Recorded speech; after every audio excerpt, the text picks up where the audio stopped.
नमस्कार। यूपी 9 बजे आप देख रहे हैं। आपके साथ मैं हूं कंचन डोगरा। तमाम बड़ी खबरें आपके सामने रखेंगे विस्तार से, लेकिन सबसे पहले आप जानिए महानगर टॉप 10। मेरठ हत्याकांड में आरोपियों का एक और वीडियो आया सामने। हिमाचल के कसौल में नशे में डांस करते हुए दिख रहे हैं आरोपी साहिल और मुस्कान। रायबरेली में भूमाफिया पर बड़ी कार्रवाई की गई है। एसडीएम सदर की देखरेख में बुलडोजर की कार्रवाई। 23 कब्जेदारों से जुर्माना वसूलने की तैयारी। बुलंदशहर में 15,000 का इनामी सुपारी किलर पुलिस से मुठभेड़ के दौरान पकड़ा गया। आरोपी के पैर में गोली लगी। आरोपी के पास से तमंचा, कारतूस, एक बाइक बरामद। किडनैप कर फिरौती मांगने वाले 3 बदमाश लखनऊ से गिरफ्तार। बेंगलुरु के कारोबारी मंजुनाथ को अगवा करके 1 करोड़ रुपए की फिरौती मांगी थी। 22 मार्च को कारोबार के सिलसिले में बेंगलुरु से लखनऊ आए हुए थे मंजुनाथ। जस्टिस यशवंत वर्मा पर इलाहाबाद हाईकोर्ट बार एसोसिएशन की बैठक में 11 प्रस्ताव पास। यशवंत वर्मा का इलाहाबाद हाईकोर्ट में ट्रांसफर न करने की मांग। सीजेआई से महाभियोग की मांग। जस्टिस यशवंत वर्मा के ट्रांसफर की सिफारिश के विरोध में इलाहाबाद हाईकोर्ट बार एसोसिएशन का सुबह 10 बजे से हड़ताल का कार्यक्रम। जस्टिस वर्मा के घर से मिले थे 500 के जले हुए नोटों के बंडल। कानपुर देहात रूरा थाना क्षेत्र में एक लड़के पर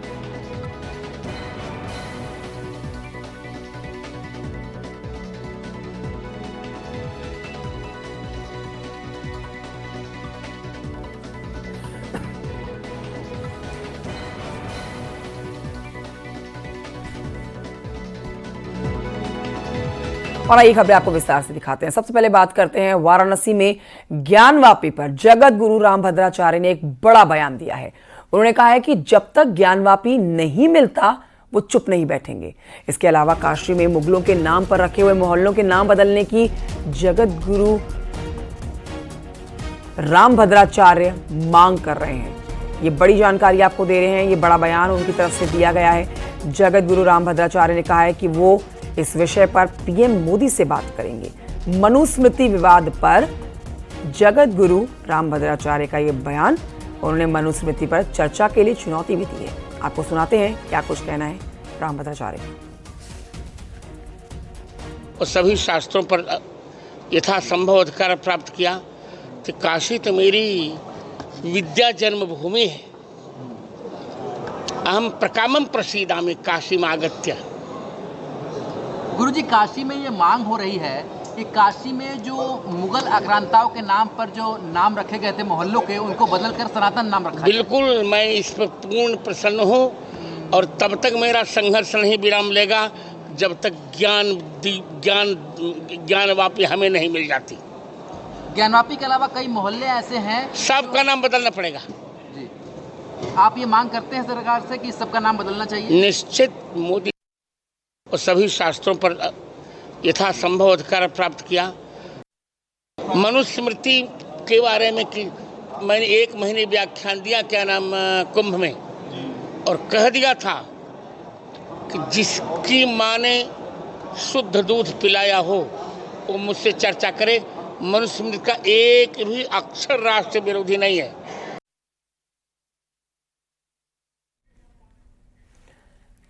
कुंडा के विधायक रघुराज प्रताप उर्फ राजा भैया ने एसपी सांसद रामजी लाल के राणा सांगा पर दिए बयान पर तीखी प्रतिक्रिया दी। उन्होंने कहा है कि ये भ्रांति फैलाई जा रही है। राणा सांगा ने बाबर को आमंत्रित किया। पंजाब के गवर्नर बहलोल लोधी ने बाबर को आमंत्रित किया था। राणा सांगा हमारे इतिहास के गौरवशाली पृष्ठ है।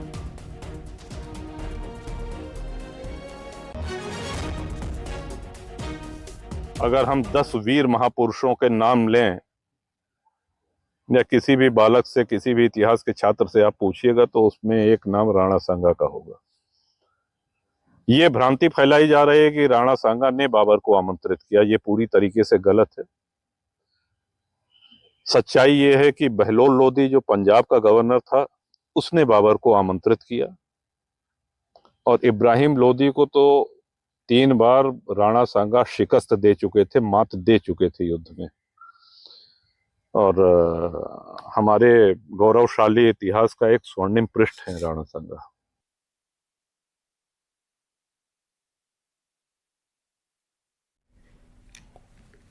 मुख्यमंत्री योगी आदित्यनाथ आज गोरखपुर में कई कार्यक्रमों में शामिल होने वाले हैं।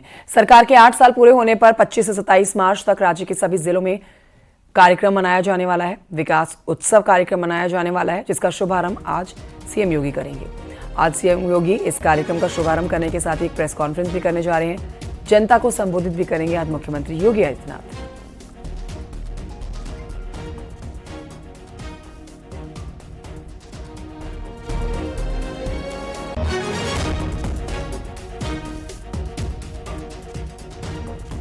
योगी सरकार के 8 साल पूरे होने पर कुंडा के विधायक रघुराज प्रताप उर्फ राजा भैया ने योगी सरकार की तारीफ की। उन्होंने कहा कि कानून व्यवस्था और सड़कों में जबरदस्त सुधार हुआ है। इसके अलावा महाकुंभ के सफल आयोजन के साथ ही कई और कार्यक्रम सराहनीय उन्होंने बताए हैं।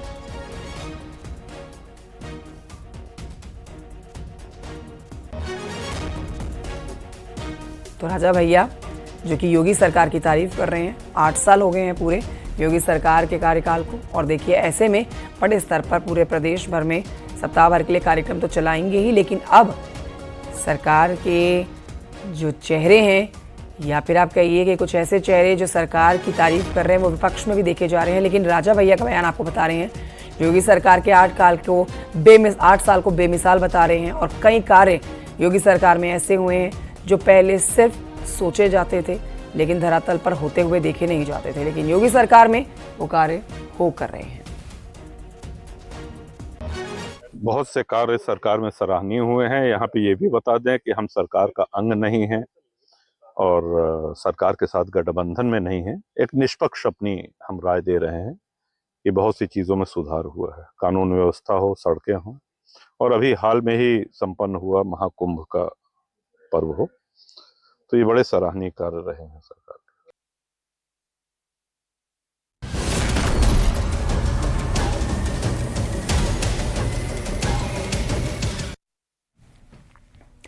औरैया से एक दिल दहला देने वाला मामला सामने आया। पत्नी ने प्रेमी के साथ मिलकर पति की हत्या करवा दी।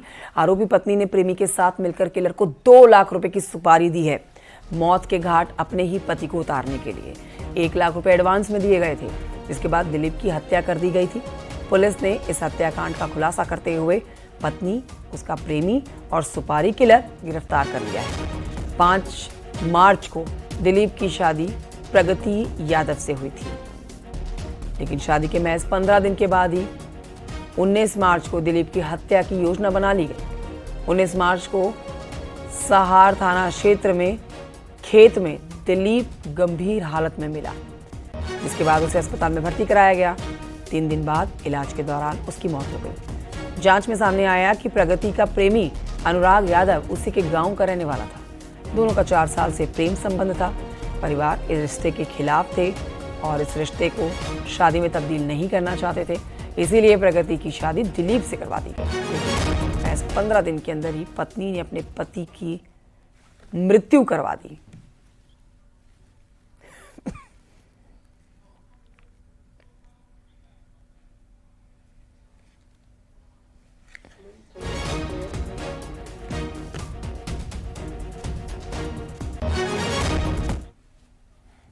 प्रगति यादव से हुआ विगत 5 तारीख को, यानी 5 मार्च 2025 को।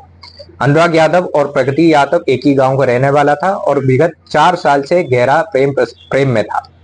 आपसी संबंध घर वालों को भी पता था, परंतु इन लोगों के द्वारा शादी करने के लिए मंजूर नहीं किया और जबरदस्ती प्रगति को दिलीप यादव से शादी करवाया, जिसमें से बिल्कुल संतुष्ट नहीं था। प्रगति यादव द्वारा अपना प्रेमी अनुराग यादव को यह बताया था कि काफी अमीर है दिलीप, और अगर उनको हमारा रास्ता से हटाएंगे तो हम लोगों को बहुत अच्छा तरीके से साथ में जीवन जी सकता है। इसी के तहत आगे चलते हुए प्रगति यादव द्वारा अनुराग को 1 लाख रुपए भी दिया हुआ था और अनुराग यादव ने अपना दिलीप यादव का हत्या करने के लिए एक टीम जोड़ दिया, जिसमें रामजी नागर मुख्य सरगना रहा है और उनको 2 लाख में बात भी किया था। प्रगति और दिलीप की शादी 5 मार्च 2025 को हुई थी।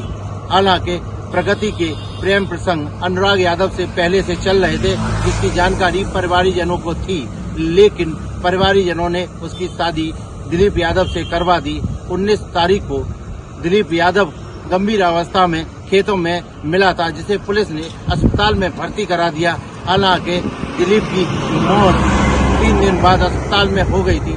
पुलिस ने खुलासा करते हुए बताया कि प्रगति ने 1 लाख रुपए अनुराग यादव को दिए और अनुराग ने एक रामजी नागर को इस पूरे हत्या के लिए सुपारी दी। ये सुपारी 2 लाख रुपए की दी गई और 1 लाख रुपए नगद पेशगी की भी दी गई।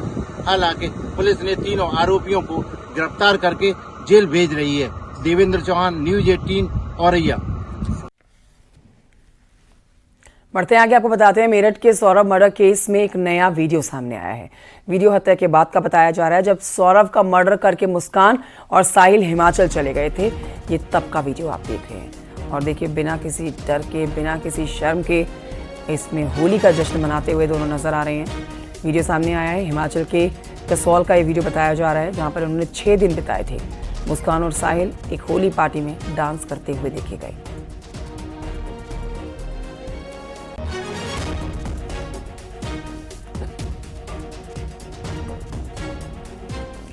उधर मेरठ हत्याकांड में हर दिन रोज नए खुलासे हो रहे हैं।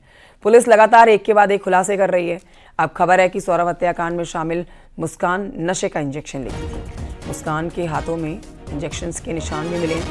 पुलिस पूछताछ के लिए जल्द मुस्कान और साहिल को रिमांड पर लेने की तैयारी कर रही है। खबर यह भी है कि जेल में साहिल के साथ कुछ कैदियों ने मारपीट भी की है।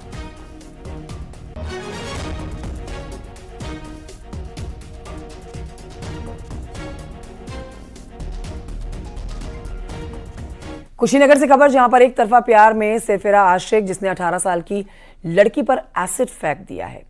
ये बड़ी जानकारी आपको दे रहे हैं।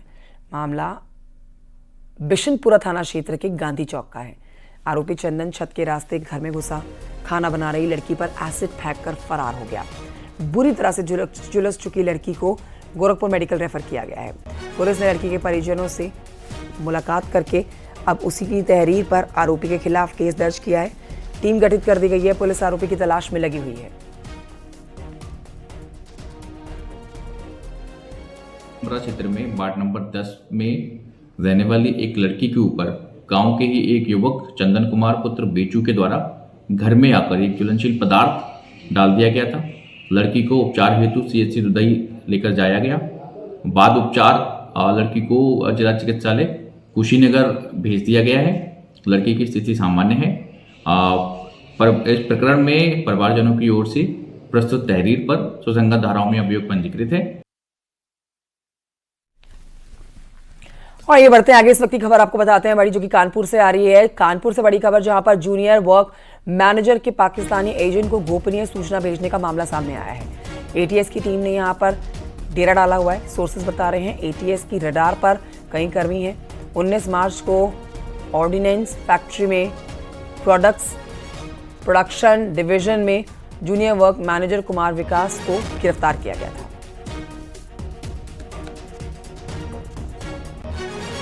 अमित गंजू से और जानकारी लेते हैं, फोन लाइन पर मौजूद है। अमित, ये पूरी खबर विस्तार से बताएं।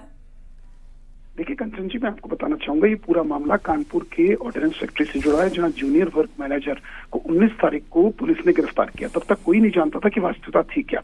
जैसे ही उसके आवास के बाहर से गिरफ्तार किया, जिसके बाद से क्षेत्र में जब पूछताछ का दौर चला तो ये पता चला कि फिरोजाबाद की एक जो ऑर्डिनेंस की फैक्ट्री, वहां के कर्मी से जो पूछताछ हुई, उसके आधार पर नेहा शर्मा नाम की पाकिस्तानी ISI एजेंट से चैटिंग होना और 73 टाइम्स का चैटिंग होना, तमाम तोप गोले जो बनते हैं उनके कुछ ग्राफ्स, ड्यूटी मैनेजर्स की चार्ट शीट और ऐसी तमाम चीजें ट्रांसफर हुई थी। जिसके बाद पुलिस ने उसे गिरफ्तार किया। अब ATS की टीम ने पिछले कई दिनों से कानपुर में डेरा डाला हुआ। अगर बात की जाए सूत्रों की, तो ATS के ADG ने खुद नीलाब्जो चौधरी यहाँ मौजूद रहे और ऑर्डिनेंस फैक्ट्री के क्षेत्र को पूरा स्टडी किया। इसके अलावा 5 सदस्यीय टीम कानपुर में आज की डेट में मौजूद है, जो एक सूची तैयार की गई है, जिन सूची के आधार पर कुछ कर्मी ऐसे भी हैं जो ATS के रडार पर, जिन्होंने नेहा शर्मा जो एक बैफेटेटिव नाम बनाया गया, जबकि इसका नाम कुछ और है। जांच का विषय, इसलिए इसका नाम को डिस्क्लोज नहीं किया जा रहा है।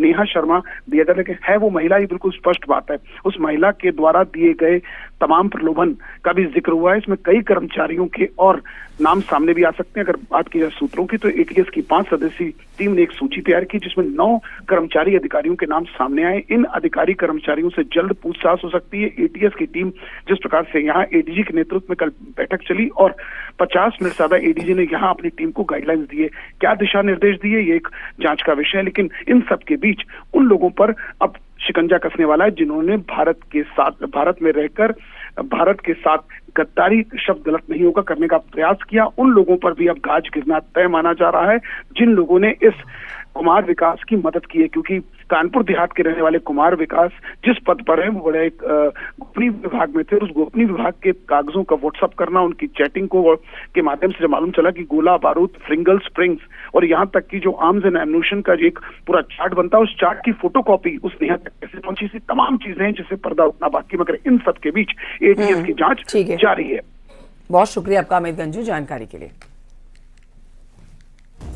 बढ़ते हैं आगे, आपको संभल से खबर बता रहे हैं जहां पर समाजवादी पार्टी के सांसद जियाउर रहमान बर्क की मुश्किलें बढ़ती हुई नजर आ रही हैं। मकान के अवैध नक्शा के मामले में समाजवादी पार्टी के सांसद के घर पहुंची है पीडब्ल्यूडी की टीम। अवैध निर्माण की जांच यहां पर की जा रही है। समाजवादी पार्टी के सांसद है जियाउर रहमान बर्क, बिना नक्शा पास कराए मकान में नव निर्माण यहां पर किए जाने का आरोप उनके ऊपर है। अब इसके बाद पीडब्ल्यूडी की टीम नव निर्माण वाले हिस्से की नपाई करने के लिए पहुंची। गड़बड़ी पाए जाने पर समाजवादी पार्टी के सांसद पर अब एक्शन हो सकता है।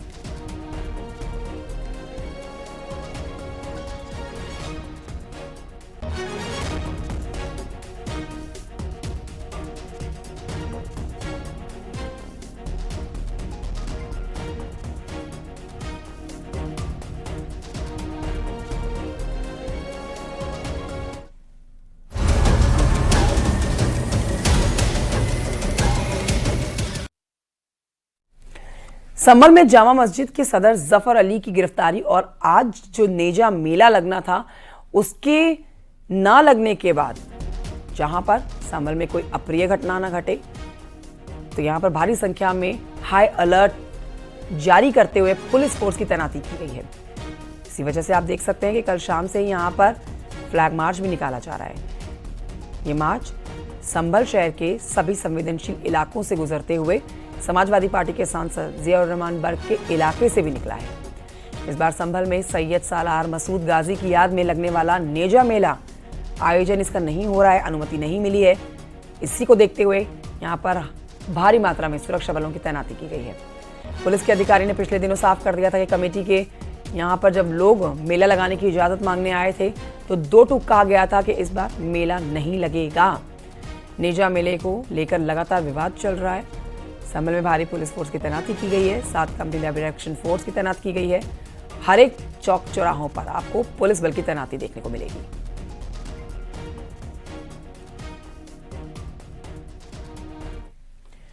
और यहां वक्त एक छोटे से ब्रेक का है, कहीं मत जाइए, जल्द लौट रहे हैं।